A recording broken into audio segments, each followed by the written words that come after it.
আমার ভাসুর, আমার স্বামীর বড় ভাই, আমার স্বামীকে কৌশলে বিদেশ পাঠিয়ে দেয়া, আর আমার স্বামী তার বড় ভাইয়ের কথা কিছুতেই অমান্য করেনি, তাই সে বিদেশ চলে গেল। তারপর বাড়িতে আমি আর ভাসুর থাকি। একদিন রাতে ভাসুর বলল, আমার পায়ে খুব ব্যথা করছে, আমায় একটু মেসেজ করে দিবে। ভাসুরের এটা ছিল মিথ্যা অভিনয়। আমি ভাসুরের চিৎকার শুনে তার পায়ে মেসেজ করতে গেলাম। তারপর ভাসুর দরজা লক করে। তারপর আমার সাথে যা ঘটেছিল তা শুনলে তোমাদের মাথা গরম হয়ে যাবে। তাহলে গল্পটা বলি। আমি ঢাকায় স্বামী, শাশুড়ি, ভাসুরের সাথে থাকি। আমার স্বামী আর ভাসুর ব্যবসা করে। শাশুড়ি প্রায় অস্ট্রেলিয়ায় থাকতে যান ওনার বড় মেয়ের কাছে। এখন মূল সমস্যাটা বলি। আমার স্বামী আমাকে নিজে পছন্দ করে বিয়ে করতে চেয়েছিল, কিন্তু আমাদের পরিবারের সাথে তাদের আর্থিক অবস্থা মেলে না। আমরা মধ্যবিত্ত, তারা ধনী বলে কেউ রাজি ছিল না। তখন আমার ভাসুর সবাইকে রাজি করান, তবে আমার প্রতি তার অনুরোধ ছিল যেন উনার বাচ্চাকে আমি দেখাশোনা করি। ভাসুরের একজন মালয়েশিয়ান বউ ছিল, সে 1 বছরের বাচ্চাকে রেখে ডিভোর্স করে চলে যায়। বাচ্চাকে তাকে আমি দেখাশোনা করি। বাচ্চাটার বয়স 2 বছর এখন। যাই হোক, মূল ঘটনায় আসি। এখন একদিন দুপুরে বাসায় আমি আর বাচ্চাকে ছিলাম। বাচ্চাকে বিছানায় শুইয়ে আমি বাথরুমে গোসল করতে যাই। বাচ্চাকে যেহেতু রুমে একা, তাই ওকে দেখে রাখার জন্য বাথরুমের দরজা খোলা রাখি। ভাসুর তখন বাইরে আর শাশুড়ি অস্ট্রেলিয়ায় বরের কাছে। বাসার চাবি থাকে। এ সময় দরজায় শব্দ পাই, ভাবি বর এসেছে, কারণ চাবিটা ওর কাছেই ছিল। কিন্তু ভাসুরকে দেখি হঠাৎ আমার রুমে ঢুকে পড়তে। বাচ্চাকে তখন কিছুটা কাজ ছিল, তাই মনে হয় বাচ্চার শব্দে এসেছে। এসেই উনি বাথরুমে ঢুকে পড়ে। আমি অবাক হয়ে গেলাম। কেউ না বলে হঠাৎ এভাবে বাথরুমে ঢুকে পড়ে। আমি তাকে কিছুই বলতে পারিনি। ভাসুর তখন বলছিল, সরি, আমি জানি না তুমি বাথরুমে ছিলে গু। এই দিনের ঘটনার পর থেকেই ভাসুরের চোখে আমি একটা অন্যরকম দৃষ্টি দেখি। দৃষ্টিটা জানি কেমন, আমার মোটেও ভালো লাগে না। মনে হয় উনি আমার দিকে তাকিয়ে অনেক কিছু ভাবছেন। আমাকে উনি নাম ধরে ডাকতেন, কিন্তু এখন ডাকার ধরনটাও কেমন যেন হয়ে গেছে। এই ঘটনার পর থেকে প্রায় প্রতিদিনই দুপুরে উনি বাসায় চলে আসেন, অথচ আগে প্রয়োজন ছাড়া কখনো আসতেন না। এই সময় আমার বর থাকে প্রতিষ্ঠানের অফিসে। অফিসে কাজ না থাকলেও বরকে কোনো একটা কাজে লাগিয়ে উনি বাসায় থাকেন। শুধু বাসায় থাকলে সমস্যা ছিল না, কিন্তু বাচ্চার কাছে থাকার অজুহাতে উনি আমার ঘরেই পড়ে থাকেন আর অদ্ভুতভাবে তাকান। বাচ্চার জন্য আমিও বেশি দূরে সরতে পারি না, বাচ্চাটা কিছুক্ষণ পর পর আমাকে ডাকে। এ অবস্থা প্রায় 2-2.5 মাস ধরে চলছে। হঠাৎ আমার ভাসুর বলল, আমার স্বামীকে বিদেশ পাঠাবে। ভালো একটা ভিসা আছে, তাই বেতনও অনেক ভালো, আর তাই আমার স্বামীও না করেনি। উনি মনে হয় আমার কাছে কিছু একটা চাচ্ছেন, না হলে আমার স্বামীকে বিদেশ পাঠালো কেন? তবে তার চাওয়াটা যে কি সেটা আমি বুঝতে পারছি না। আবার ভাবি, আমার ধারণা ভুল, কারণ উনি খুবই ভালো একজন মানুষ, খুব খেয়াল রাখেন আমাদের। তাই দ্বিধাটা রয়েই গেছে। আমি কি করলে উনার সাথে সম্পর্কটা আবার আগের মতো হবে? তাছাড়া আমি উনার মনে কি আছে সেটা কিভাবে বুঝতে পারব? আমার বরকে কি ঘটনা জানাবো নাকি অপেক্ষা করব আরও? আমি ভাবলাম না, বরকে এখন কিছু জানানোর দরকার নেই। আমি আরও কনফার্ম হয়ে তারপর জানানো উচিত। আমি মনে করি ভাসুর আমার দিকে অন্যরকম দৃষ্টিতে চেয়ে থাকত। আমি মাঝে মাঝে বলেই উঠতাম, আপনি এভাবে কি দেখেন আমার দিকে তাকিয়ে? তখন উনি বলত, আসলে কি বলবো? আমি খুব কষ্টে আছি। আমার কষ্টটা যদি তোমার কাছে বলি, তুমি হয়তো কি মনে করো তা আমি জানি না।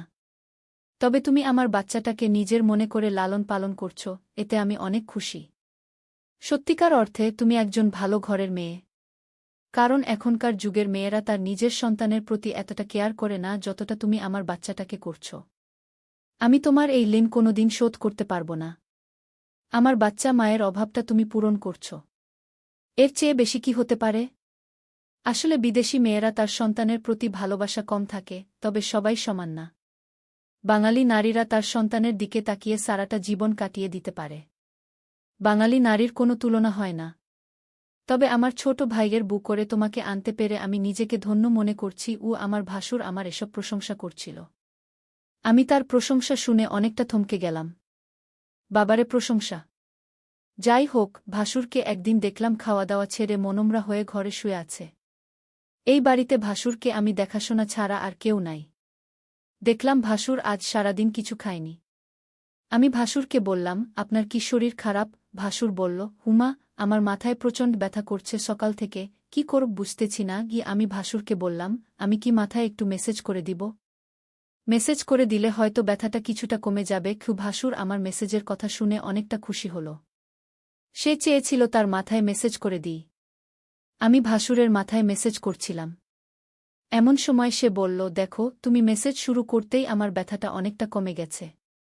তোমার হাতে কি জাদু আছে নাকি? আমি তার কথা শুনে কিছুটা অবাক হলাম। আমি বললাম, মেসেজ করে দিলে এমনই ব্যথা কমে যায়। এখানে হাতের জাদু বলতে কিছু নেই। মেসেজ করলে ব্যথা কমে যাবে, এটাই স্বাভাবিক। ঠিক আছে, তোমাকে অনেক ধন্যবাদ মেসেজ করে দেওয়ার জন্য। আমার মাথা ব্যথা কমে গেছে। কিন্তু ভাসুরের মাথা ব্যথা ছিল না, মাথা ব্যথার অভিনয় করেছিল আমার সাথে। আমি এটা বুঝতে পারি। আমি যখন তার রুম থেকে বের হই, তখন সে একা একা বলছিল, আমি ধীরে ধীরে আমার প্রতি ভালো মন মানসিকতা তৈরি করছি, ও সেটা আমি বুঝতে পারলাম। ভাসুর কেন আমার সাথে এমন মিথ্যা নাটক করছিল? তার উদ্দেশ্যটা কি ছিল তা আমার জানা খুব জরুরি ছিল। আমি বাড়িতে আছি, ভাসুরের সন্তান আর আমার ভাসুর। এরপর দিন আবার সেই অভিনয় শুরু করল। সে আস্তে করে চিৎকার করছে আর বলতে লাগল, আমার মাথাটা ব্যথা করছে, এখন কি করব? আমি তখন ভাসুরকে বললাম, ডাক্তারের কাছে যান, তাহলে সব ঠিক হয়ে যাবে। রোগ নিয়ে ঘরে বসে থাকলে কি আর চলবে, বা রোগ ভালো হবে? ভাসুর আমার কথাটা শুনে দেখলাম তার মুখটা অন্ধকার হয়ে গেল। আসলে কি তার মাথা ব্যথা করছে নাকি কি এসব অভিনয়? আমি তার হাব ভাব কিছুই বুঝতেছি না। আমি ভাসুরকে বললাম, চলুন আজ আপনাকে ডাক্তারের কাছে নিয়ে যাই। ভাসুর বলল, তুমি একটু মেসেজ করে দিলেই তো মাথা ব্যথাটা কমে যায়, তাহলে শুধু শুধু কষ্ট করে কেন ডাক্তারের কাছে যাওয়া লাগবে কেন? আমি ভাসুরের কথাটা শুনে কিছুটা অবাক হলাম। সে চায় আমি তার মাথায় মেসেজ করে দেই। আসলে সে কি চায় সেটা আমার জানতে হবে। ভাসুরের এমন অভিনয় আমার কাছে ভালো মনে হচ্ছে না। এর মধ্যে আমার বর আমার কাছে ফোন করল। আমাকে জিজ্ঞেস করল, কেমন আছো সালমা? আমি বলেছিলাম, তুমি খুব শীঘ্রই বাড়িতে আসলে অনেক ভালো হতো। এতদিন বিদেশ থাকার দরকার নাই, তুমি যত দ্রুত সম্ভব চলে আসো। আমার স্ত্রীর এমন কথা শুনে আমি কিছুটা থমকে যাই। আমার স্ত্রী তো কোনোদিন এমন কথা বলেনি। আজ সে এমনভাবে বলছে আমি যেন আজই দেশে চলে আসি। আমি সালমাকে জিজ্ঞেস করলাম, তোমার কোনো অসুবিধা হচ্ছে সালমা? সালমা বলল, না, তেমন কোনো সমস্যা হচ্ছে না। বর ভাইজান তোমার খোঁজখবর রাখে তো? আমি বললাম, ভালোই খোঁজখবর রাখে। ঠিক আছে, এখন রাখি, পরে কথা হবে। ভাসুর আড়ালে থেকে আমার সমস্ত কথাগুলো শুনছিল। কথা শেষ হতেই ভাসুর চলে গেল তার রুমে। রাত হল। ভাসুর আমায় ডাকছে, বলছে, সালমা, আজ আমার পায়ে অনেক ব্যথা করছে। বুঝলাম না, আমার কি হয়েছে? দিন দিন রোগ বেড়ে চলেছে। তুমি কিছু মনে না করলে আমার পায়ে একটু মেসেজ করে দাও। সে ব্যথায় চিৎকার করছে আর বলছে, আমার পায়ে অনেক ব্যথা করছে। আমি ভাসুরের চিৎকার শুনে তার পায়ে মেসেজ করতে শুরু করলাম। ভাসুর তখন ঘুমিয়ে পড়ল। ভাসুর ঘুমিয়ে রইল আর আমি তার পায়ে মালিশ করে দিচ্ছিলাম। কিন্তু ওইদিকে বাচ্চাটা কাঁদছিল। আমি ভাসুরকে বললাম, আপনি ঘুমিয়ে পড়েছেন, বাচ্চাটা কাঁদছে, আমি চলে যাই। তখন ভাসুর বলল, ঠিক আছে, বাচ্চাটাকে ঘুম পাড়িয়ে আবার এসো। ভাসুর আমার সাথে এমন করছে মনে হচ্ছে আমি এ বাড়ির চাকরানী। সারাক্ষণ তার সেবা যত্ন আমার করতে হয়। আমি তো এ পরিবারের সমস্ত কাজ করতে করতে অনেক ক্লান্ত, কিন্তু আমার কষ্ট কি আর কেউ বুঝে? পরের দিন আমি বলেছিলাম ভাসুরকে, আপনার মাথায় ব্যথা, পায়ে ব্যথা, আজ চলুন আপনার চিকিৎসা করাব। আজ আমি আপনাকে ডাক্তারের কাছে নিয়ে যাব। আপনি না যেতে চাইলে আপনাকে জোর করে নিয়ে যাব। ভাসুর মনে হচ্ছে গলা শুকিয়ে গেল, কারণ ডাক্তারের কাছে গেলে হয়তো সত্যটা ফাঁস হয়ে যাবে। তার কোনো রোগ ধরা পড়বে না। তখন হয়তো আমার চোখে সে দোষী হয়ে যাবে। এটা ভেবেই ভাসুর ডাক্তারের কাছে যেতে চাইত না। আমি সেটা ভালো করে বুঝতে পারতাম। আর তাই ভাসুরকে আজ আমি বললাম, আপনি যদি আজ ডাক্তারের কাছে না যান, তাহলে আপনি এই বাড়িতে একা একা থাকতে হবে। আমি চলে যাব এই বাড়ি থেকে। আমার স্বামী ফিরে আসলে আবার এ বাড়িতে ফিরব, তার আগে না। ভাসুর আমার কথা শুনে থমকে গেল। তাহলে সালমা আমার মনের কথা কি বুঝে গেল নাকি? আমি বললাম, ঠিক আছে সালমা, চলো আজ আমি ডাক্তারের কাছে যাব। তুমি যখন চাইছ, আমি কি আর না করতে পারি? এখানে তো আমার কোনো উপকার হবে না। আপনার রোগ ভালো হবে, আপনার ভালোর জন্যই তো ডাক্তারের কাছে নিয়ে যাওয়া গি। ভাসুরের মতলব ভালো ছিল না, এটা আমি শিওর হলাম তার কথায়। যাই হোক, ডাক্তারের কাছে গেলাম। ডাক্তার তার সমস্ত শরীর পরীক্ষা করল। পরীক্ষার রিপোর্টের জন্য অপেক্ষা করতে লাগলাম। ভাসুর আজ অবশ্যই আমার কাছে ধরা পড়বে। ভাসুরের মুখখান দেখলাম শুকিয়ে গেছে। প্রায় 4 ঘণ্টা পর রিপোর্ট আসলো। ডাক্তার রিপোর্ট দেখে বলল, আপনার কোনো সমস্যা নাই।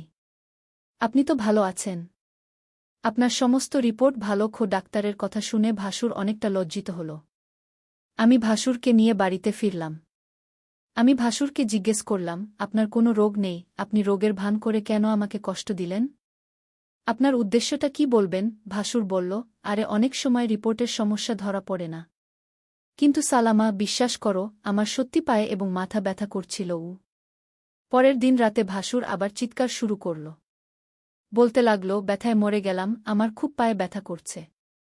শুনছ সালমা, তুমি আমার পায়ে একটু মেসেজ করে দাও।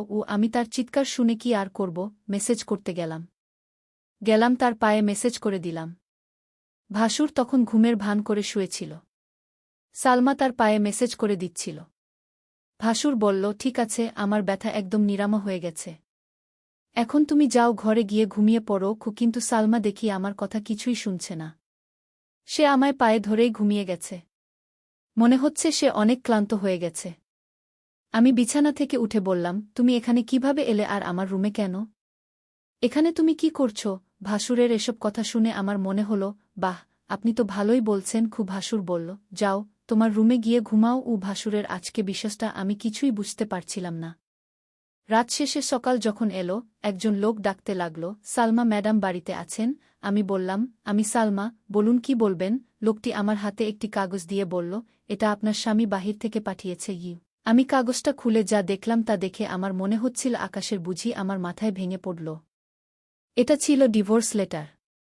আমার স্বামী আমাকে বিদেশ থেকে ডিভোর্স দিয়ে দিয়েছে। আমার তো কোনো অপরাধ ছিল না, তাহলে কেন সে আমাকে ডিভোর্স দিল? আমি তো কিছুই বুঝতেছি না। আমি অনেকটা ভেঙে পড়তে লাগলাম। আমার মাথায় কোনো কাজ করছিল না। আমি এটা মেনে নিতে পারছি না, কোনো কারণ ছাড়াই আমাকে ডিভোর্স দিল আমার স্বামী। এটা আমি কিভাবে মেনে নিব? কিন্তু হঠাৎ আমার ইমোতে আমার স্বামী একটা ভিডিও সেন্ড করে পাঠাল। ভিডিওটা দেখে আমার মাথা ঘুরে গেল। ভিডিওটা তো আমি যখন ভাসুরের পায়ে ব্যথা ছিল তখন মেসেজ করছিলাম সেই ভিডিও। আমি ভিডিওটা দেখে চমকে গেলাম। আমি ভাসুরের উপকার করলাম, আর ভাসুর কিনা আমার স্বামীকে ভুল ধারণা দিল। কেন সে এটা করল? আমি ভাসুরের রুমে গিয়ে ভাসুরকে বললাম, আপনি কি মানুষ না অন্য কিছু? আপনি কিসের জন্য আমার সংসারটা ভেঙে দিলেন? একটা মিথ্যা নাটক করে? আমার মন তো সহজ সরল ছিল, আমি কিছুটা বুঝতে পারছিলাম, কিন্তু আমি তা আপনাকে বলিনি কারণ আমি আপনাকে সম্মান করি, তাই। আর আপনি সম্মানের এই প্রতিদান দিলেন। ভাসুর তখন দরজা লক করে দিল। আমি বললাম, দরজা লক করলেন কেন? সে বলল, একটু পরে ছবি বুঝতে পারবে। ভাসুর তখন আমার পায়ে এসে পড়ল আর বলল, তুমি আমায় ক্ষমা করে দাও। আমি যা করেছি আমার সন্তানের জন্য করেছি। আমি চেয়েছি তুমি আমার সন্তানের জননী হও।